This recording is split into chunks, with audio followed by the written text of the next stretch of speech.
Hello साथियों, आप कैसे हैं।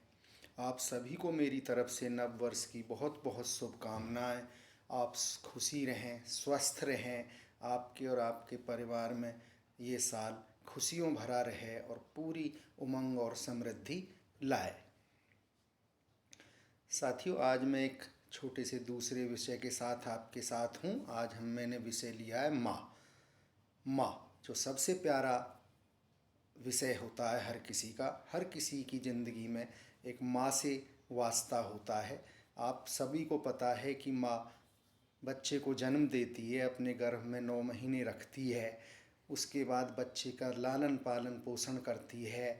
और आपको पता है कि सारी परेशानियां इस दौरान, कितनी प्रसव के दौरान पीड़ा होती है। ऐसा मानते हैं कि एक दूसरा जन्म माँ को मिलता है और वो बच्चे को अपनी शरीर की परवाह ना करते हुए अपने बच्चे को सुरक्षित जन्म देती है। उसके बाद उसका लालन पालन पोषण करती है। और ऐसा भी आपने सुना होगा कि खुद गीले में सो जाती है और बच्चे को सूखे में सुलाती है। यानी बच्चे के प्रति हमेशा अपनी जीवन को न्यौछावर करने वाली यदि कोई महिला इस दुनिया में है तो साथियों वो है माँ। उसके अलावा कोई दूसरा नहीं है। एक ऐसा नाम, एक ऐसा अभूतपूर्व नाम दुनिया में, माँ, जो कि निस्वार्थ सेवा, अपना वात्सल्य प्रेम अपने बच्चों को देती है। चाहे लड़का है चाहे लड़की है, कोई भी मन में किसी तरह का अंतर्भाव न रखते हुए माँ एक ऐसा स्वरूप है जो अपने बच्चों को बहुत ही निष्काम भाव से, निष्पक्ष तरीके से लालन पालन और उनकी सुख समृद्धि की जीवन में कामना करती है। साथियों, आपको याद होगा कि जब भी आप धीरे धीरे बड़े हो जाते हैं, विद्या अध्ययन करते हैं या कहीं बाहर जाते हैं तो माँ के पैर छूकर जाते हैं। घर से बाहर निकलते हैं तो माँ का आशीर्वाद हमेशा आपके साथ रहता है। पिता का भी आशीर्वाद हमेशा आज आपके साथ रहता है।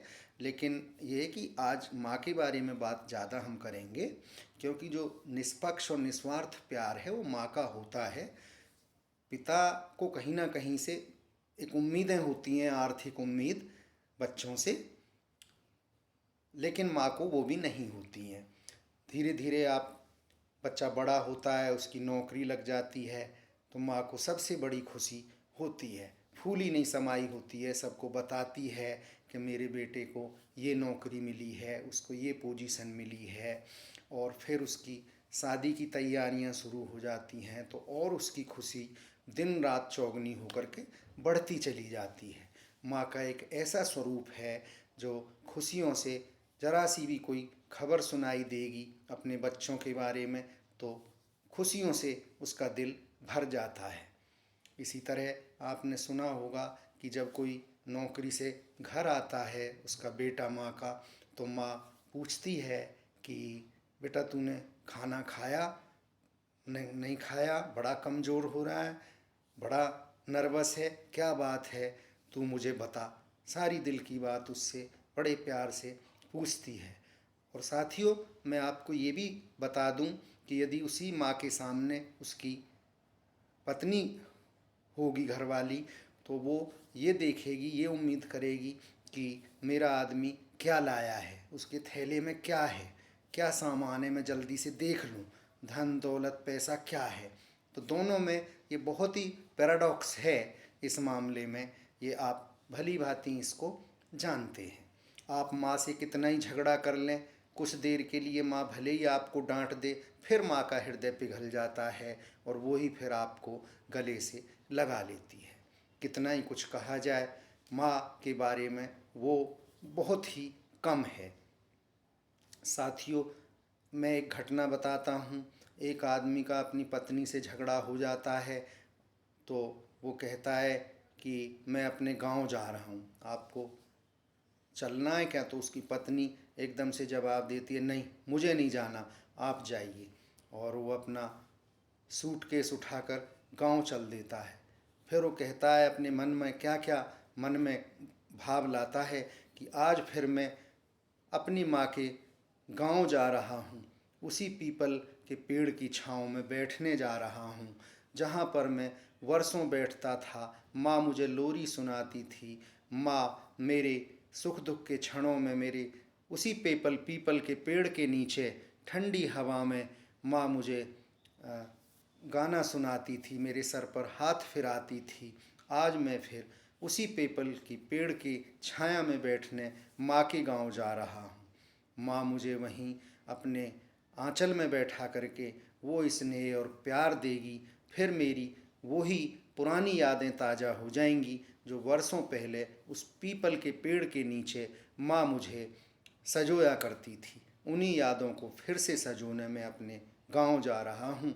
मैं उसी पीपल के पेड़ के नीचे छाया में बैठने में माँ के गांव जा रहा हूँ। आज मैं वहीं दाल रोटी खाऊंगा जो वर्षों पहले माँ मुझे गरम गरम हांडी की दाल और रोटियाँ गरम गरम मुझे खिलाती थी। कोई भी मेरा सुख दुख होता था तो उसी पीपल के पेड़ की छाँव में मुझसे पूछती थी। घंटों हम बैठे रहते थे, बात करते रहते थे, मानो समय थम सा गया हो, प्रकृति हमारा सम्मान में खड़ी हो। और उसी पीपल के पेड़ की छाया लेने आज मैं अपने गांव जा रहा हूं। मैं अपनी माँ से मिलने जा रहा हूं। तो ऐसा भाव लेकर के वो घर से निकल लेता है और कुछ दिन अपने गांव में माँ के साथ बिता करके उसको बहुत सुकून मिलता है, ताजगी मिलती है और फिर से वो वापस आ जाता है। तो यानी इसका कॉन्क्लूजन ये है इस स्टोरी का कि आप कहीं परेशान हैं, कोई किसी के साथ कोई तनाव है, कुछ है, तो आप अपनी माँ के आंचल में फिर से चले जाएंगे तो आपको बहुत ताजगी और सारा तनाव आप भूल करके फिर अपनी उसी वास्तविक स्थिति में आप अपना फिर से ताजगी महसूस करेंगे। ऐसा माँ का प्यार होता है।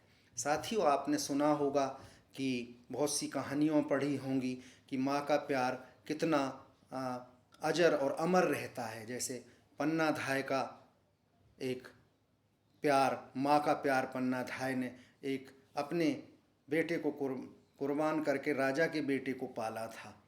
इसी तरीके से माता यशोदा का प्यार श्री कृष्ण जी के लिए, जरा श्री कृष्ण जी की कोई भी बुराई करता था वहाँ गोकुल में तो माता यशोदा एकदम गुस्से से हो जाती थीं और सबको डांटती थीं गोपियों को। तो माँ का एक ऐसा प्यार होता है। इसी तरीके से और भी माता सबरी का प्यार, माता सबरी ने अपने आश्रम में रहने वाले सभी लोगों को एक बेटे की तरह प्यार दिया। और भी बहुत सी कहानियाँ जुड़ी हैं जहाँ माँ बेटे का या माँ बेटी का प्यार एक बहुत ही सरस, समरसता और सौंदर्य और वात्सल्य प्रेम की छवि को दर्शाता है। इसलिए जिनकी माँ अभी जिंदा हैं, मैं सभी से विनती हाथ जोड़कर करूँगा कि वो अपनी माँओं के हमेशा सुबह शाम यदि उनसे दूरी बनाए हुए हैं तो उनके चरणों में अभिनंदन करें और उनको याद करें कि हे माँ, हमारे ऊपर आप आशीर्वाद रखें। और जिनकी माँ इस दुनिया में नहीं है उनसे भी मेरी विनती है कि वो सुबह शाम उनकी छवि को अपने मन के अंदर निहारें और उनको याद करें। वो जहाँ भी हैं, जिस जगह भी होंगी, वहीं से एक पितृ पक्ष के रूप में, एक पितृ के रूप में वो अपने बच्चों पर हमेशा दया करती हैं। ऐसा मेरा भाव है। इसलिए माँ और बाप को हमेशा याद रखें, उनका आदर करें। कहा भी गया है कि गुरु, माँ, बाप, शिक्षक ये सभी आदर के योग्य हैं। इसलिए साथियों, ये आज बस मैं आपके सामने इतना ही रखता हूँ। बहुत बहुत धन्यवाद।